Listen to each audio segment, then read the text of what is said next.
Em primeiro lugar, gostaria de agradecer ao convite do IBGC para este 19º Congresso Anual e dizer que é um enorme prazer vir aqui conversar com todos vocês. Bom, como vocês bem sabem, a ética no mundo dos negócios é um tema-chave para que possamos ter uma sociedade mais saudável e evoluída no século XXI. E essa visão foi muito bem capturada pelo professor da Universidade de Nova York, Jonathan Haidt, um dos principais autoridades nesse tema, quando disse que as empresas são o motor do crescimento da sociedade.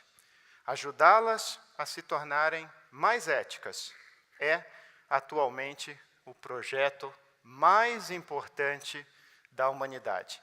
E a importância desse projeto deriva do fato de que, lamentavelmente, estamos passando por uma grave crise ética no ambiente empresarial, que tem levado a enormes prejuízos econômicos e sociais sobre todos nós.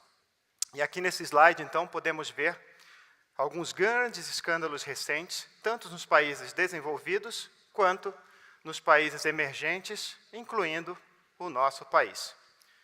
E todos esses escândalos têm levado a uma falta de confiança generalizada da população em relação às empresas, bem como a um baixo nível de engajamento das pessoas com as suas organizações no mundo inteiro.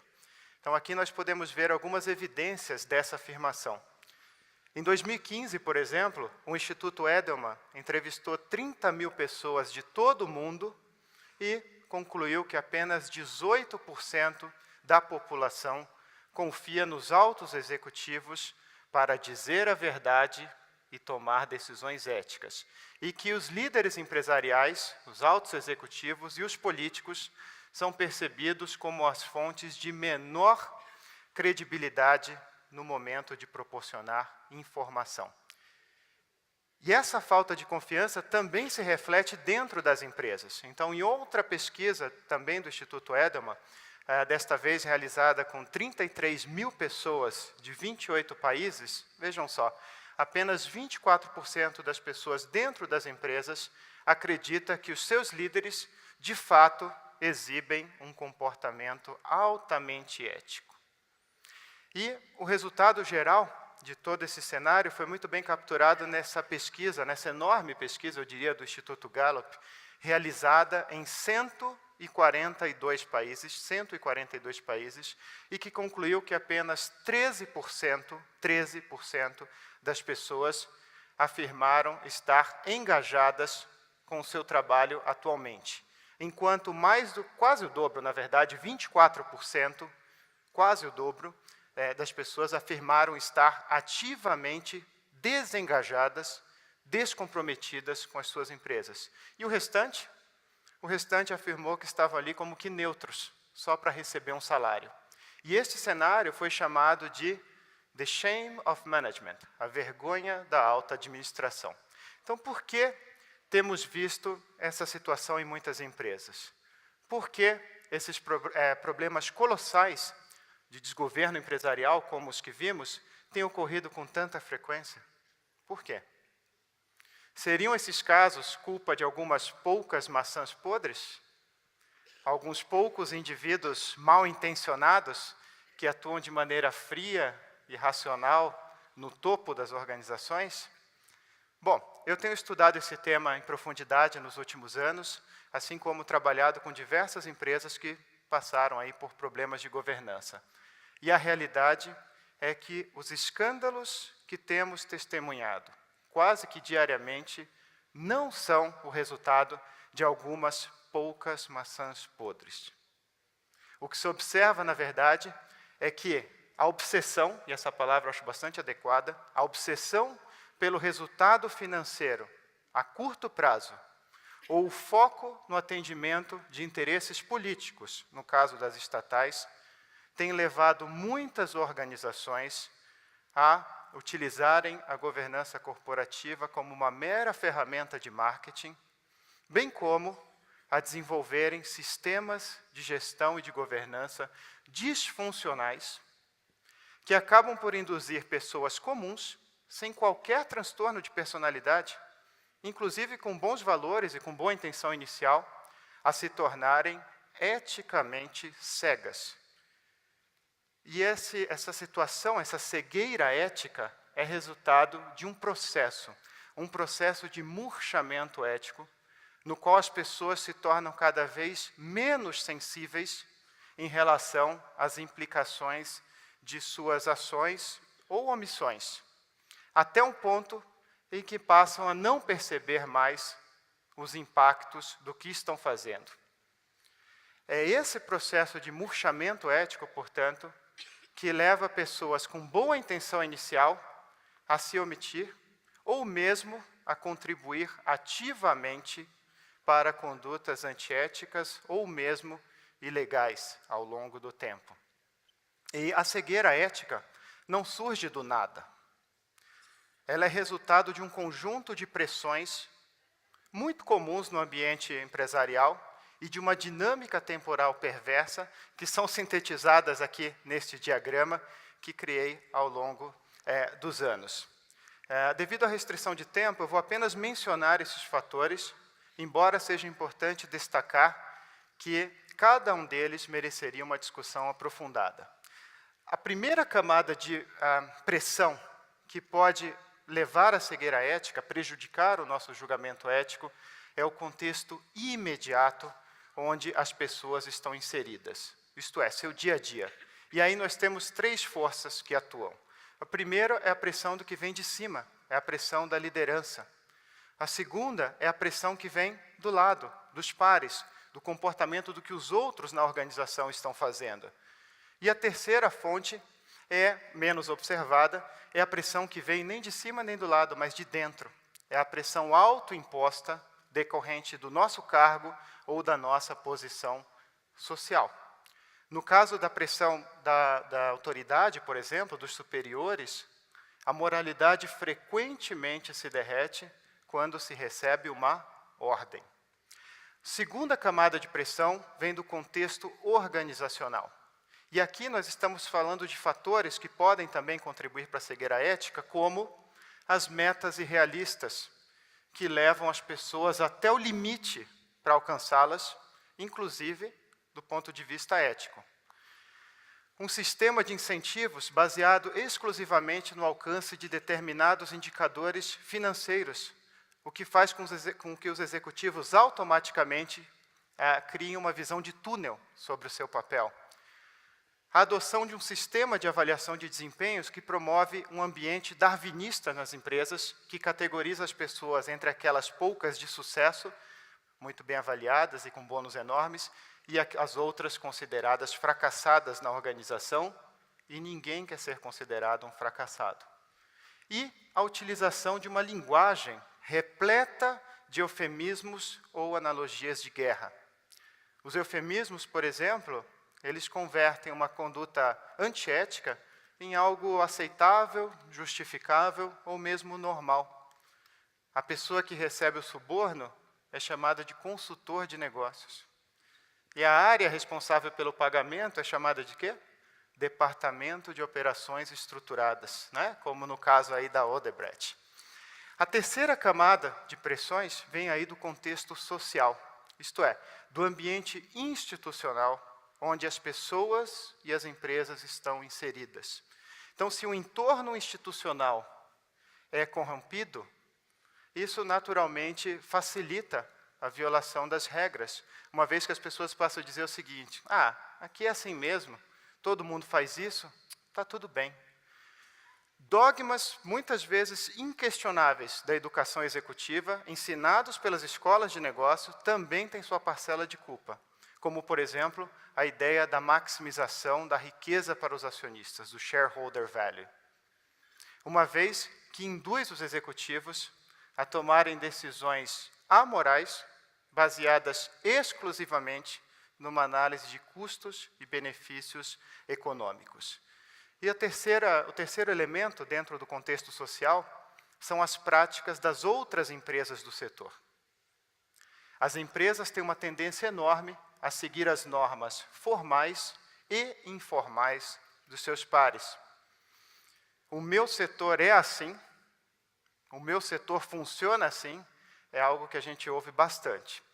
Em conjunto com as pressões do contexto, nós temos o impacto do tempo. O tempo pode afetar o nosso julgamento ético e mesmo levar à cegueira ética de 3 maneiras distintas e complementares. Primeiro, como elemento de pressão que leva a decisões irrefletidas. Ter uma boa conduta ética depende da nossa capacidade de reflexão sobre as consequências dos que estamos fazendo. Então, quanto menos tempo nós temos para decidir, maior é a chance de tomarmos decisões em piloto automático, das quais a gente pode vir a se arrepender no futuro. O segundo, o tempo, como elemento formador de rotinas, que solidifica rotinas corporativas. Muitas e muitas decisões nas empresas se tornam cada vez mais rotineiras com o tempo, o que faz com que as pessoas passem a segui-las sem qualquer questionamento, novamente num piloto automático. E o terceiro, o tempo como elemento gerador de mudanças graduais e imperceptíveis. Neste caso, a nossa percepção do que é normal é o que muda inconscientemente. E a maioria das pessoas simplesmente não percebe a erosão gradual dos seus padrões éticos. Como disse um ex-executivo da Enron, você faz uma vez, cheira mal. Você faz de novo, não cheira mais tão mal. E o resultado de todo esse processo é que, ao final, o executivo ou executiva pode vir a tomar decisões antiéticas ou mesmo ilegais, e em alguns casos, como vocês estão vendo na última figura, abaixo, ele ou ela pode vir a sofrer as consequências de seus atos. Então, o resumo dessa figura é o seguinte: o maior risco para o bom governo das empresas não é aquele oriundo das maçãs podres, mas sim aquele oriundo de pessoas comuns que passam a se omitir e a racionalizar seu comportamento.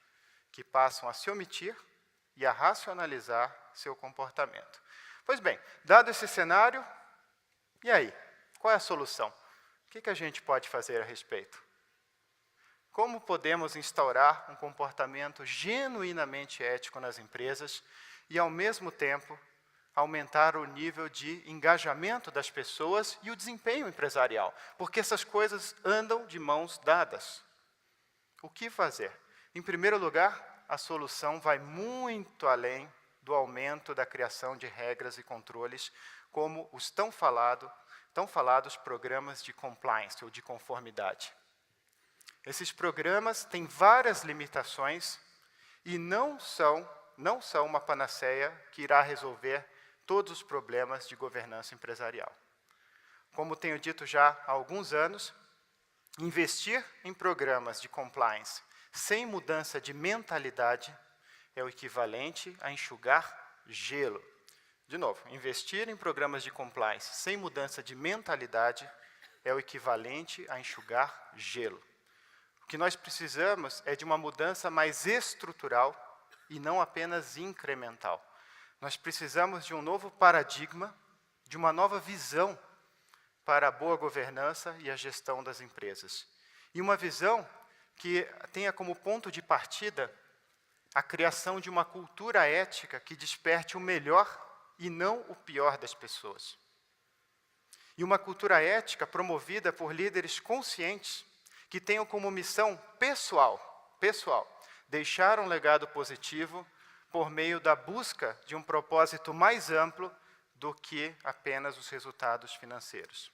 Então, aqui, vocês podem ver essa visão moderna sobre a governança corporativa.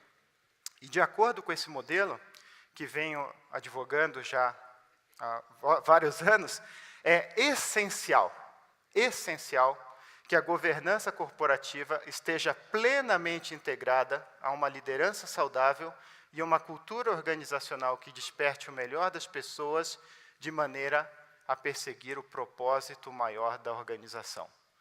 Os escândalos empresariais que temos visto demonstram claramente que é impossível dissociar esses temas e que a governança corporativa se torna vazia, oca. A governança corporativa se torna vazia, oca, se é tratada separadamente da liderança e da cultura da organização. Então, na sequência, eu gostaria de falar um pouquinho mais sobre como vejo esses dois outros elementos.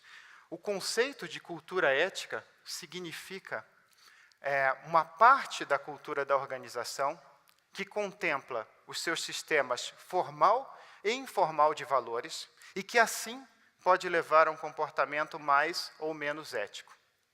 O sistema formal de valores é o que nós vemos, é o sistema tangível, e que é expresso por meio dos documentos e dos procedimentos da organização, como, por exemplo, seu código de conduta, sua declaração de missão, as políticas para contratação, avaliação de desempenho, promoção e demissão.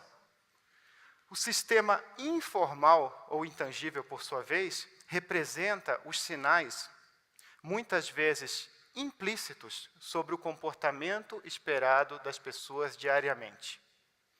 Isto é, as normas sociais e os padrões de comportamento compartilhados pelos membros da organização. Isso diz respeito, por exemplo, às histórias de corredor, diz respeito aos atos das principais pessoas de referência e, novamente, a linguagem utilizada. É essencial que os sistemas formal e informal estejam sempre alinhados, uma vez que é este grau de alinhamento que irá determinar, em grande medida, a cultura ética da organização. Os escândalos que temos visto demonstram que, quando há uma grande divergência entre os sistemas formal e informal, então o sistema formal muitas vezes se torna irrelevante e prevalecem as normas tácitas e os hábitos do cotidiano. Em resumo, instaurar uma cultura ética é a chave para prevenir comportamentos antiéticos em qualquer organização. Isso é muito mais importante do que procurar controlar tudo. E quais são os elementos que compõem uma cultura ética? Então, diversos estudos de casos empresariais e uma vasta literatura mostram que uma cultura ética saudável é resultado da presença dos seguintes elementos: elevada confiança, tanto verticalmente, entre diferentes níveis hierárquicos, quanto horizontalmente. Transparência e prestação de contas. Segurança psicológica, de maneira que as pessoas não tenham medo de expressarem seus pontos de vista e dizerem o que acreditam ser o melhor curso de ação para a organização. Aliás, os ambientes onde você tem muito medo são os ambientes mais propícios à cegueira ética. E se há uma palavra por trás de todos esses escândalos que nós vimos, essa palavra se chama medo.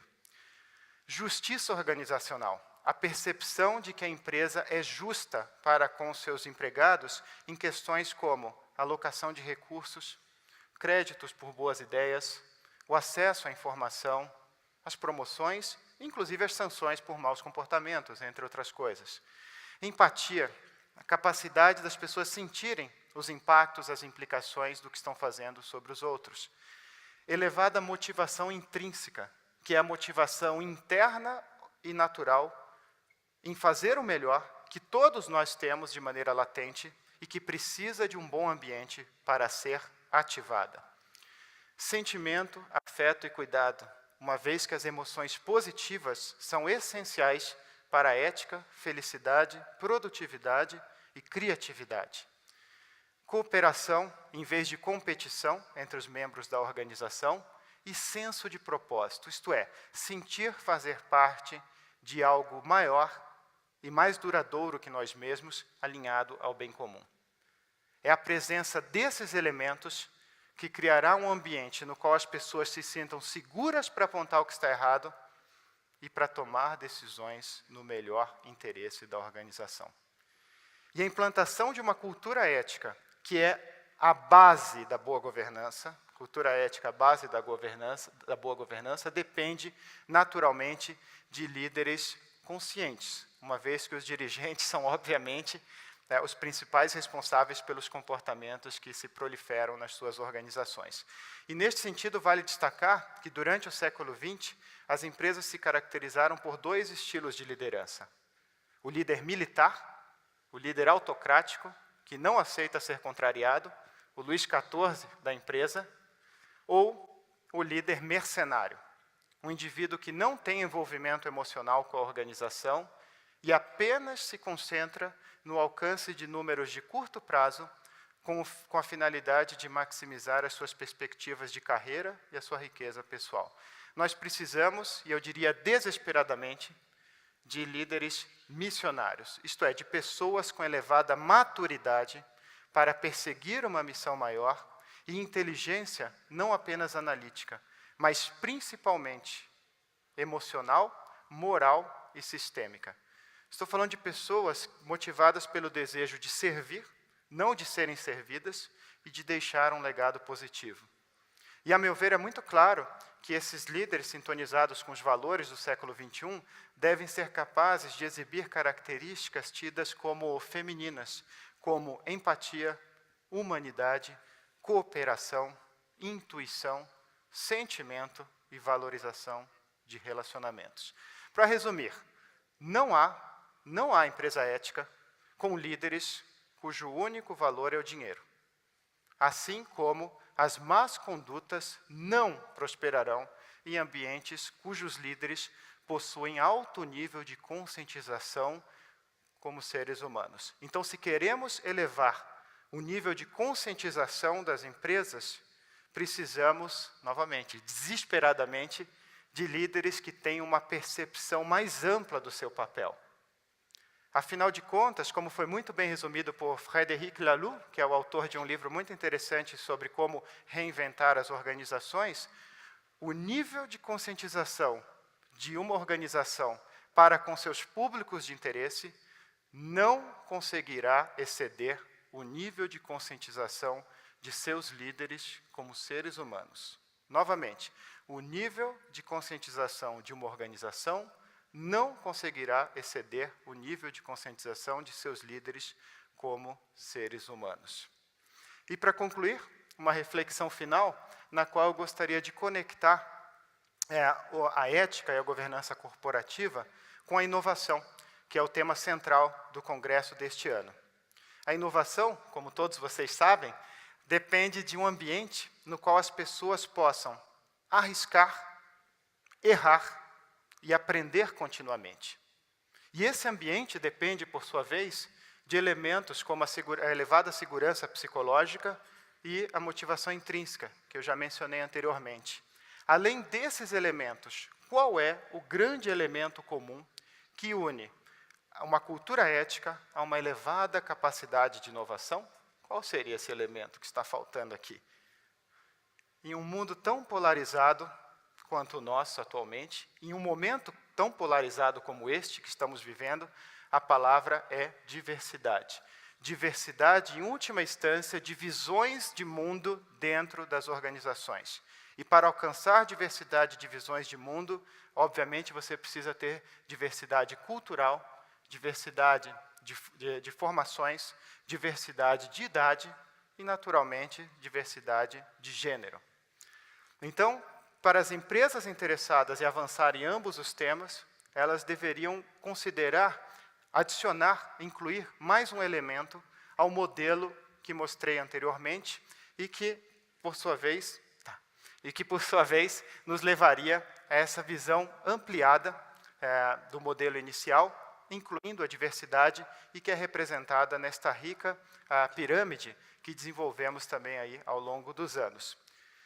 Para concluir, a meu ver, é muito claro que o sucesso empresarial no século XXI dependerá da capacidade das empresas terem governança corporativa, cultura ética, diversidade e liderança consciente na busca por um propósito maior do que apenas o lucro.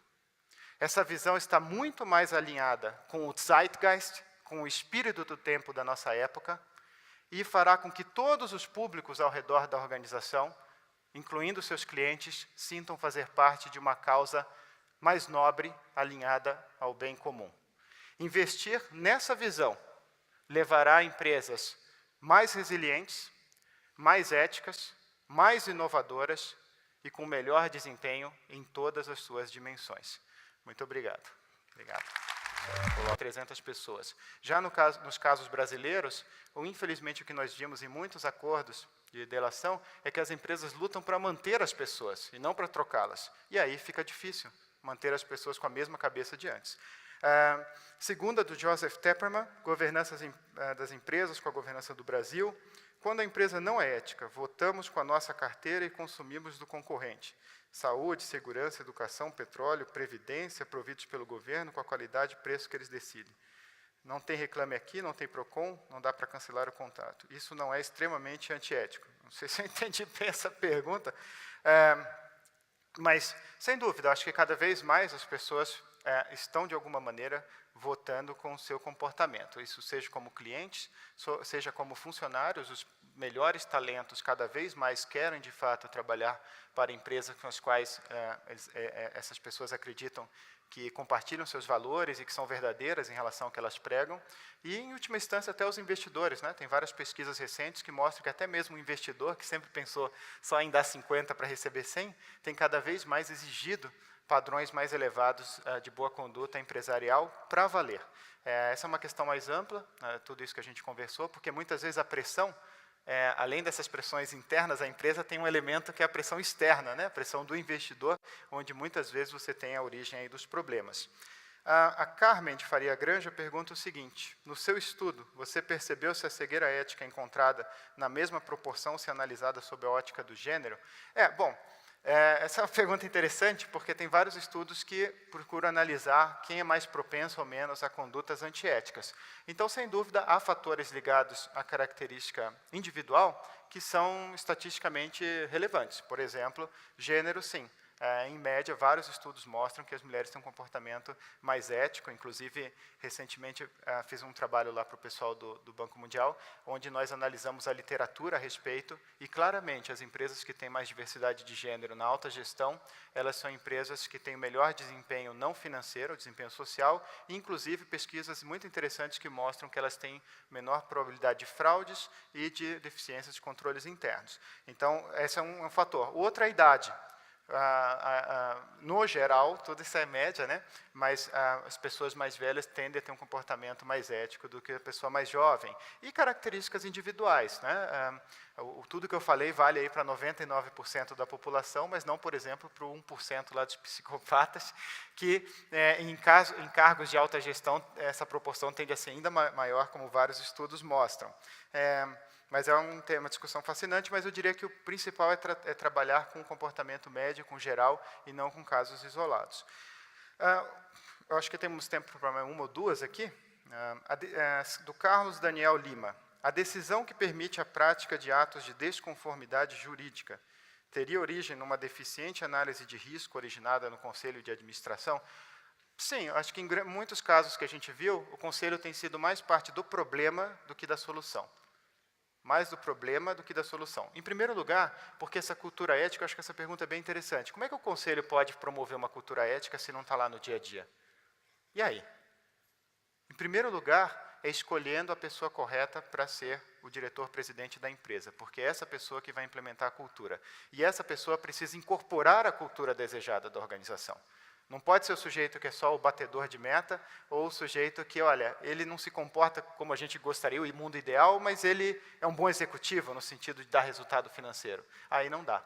Então, esse é um aspecto muito importante. A primeira decisão é escolher a pessoa correta para ser o diretor-presidente, que incorpore a cultura e que, se não incorporar, que seja substituída. Outro elemento-chave é que o Conselho tem que exibir a cultura que espera da organização. Existe a cultura do Conselho e a cultura da organização. Às vezes eu vejo o Conselho falando, nós queremos transparência, mas o Conselho, entre os membros, é um conselho opaco, as pessoas não compartilham informações. Eu recebi o cartão vermelho aqui, pessoal, infelizmente. Então, o Conselho, só para concluir, ele tem que demonstrar uma cultura, por exemplo, de ter um espírito que aceita divergência de opiniões. Nós queremos uma empresa onde as melhores decisões são tomadas, mas a gente aqui no conselho, né, se alguém começa a ter uma visão diferente, começa a ser meio que mal visto porque está perturbando o grupo.